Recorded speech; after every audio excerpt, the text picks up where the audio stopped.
وإذا قرئ القرآن فاستمعوا له وأنصتوا لعلكم ترحمون ويتفكرون في خلق السماوات والأرض.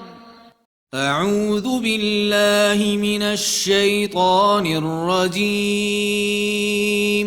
بسم الله الرحمن الرحيم.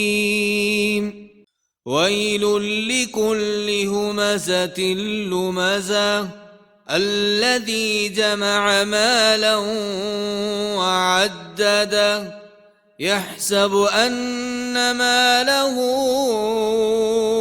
أخلده كلا لينبذن في الحطمة وما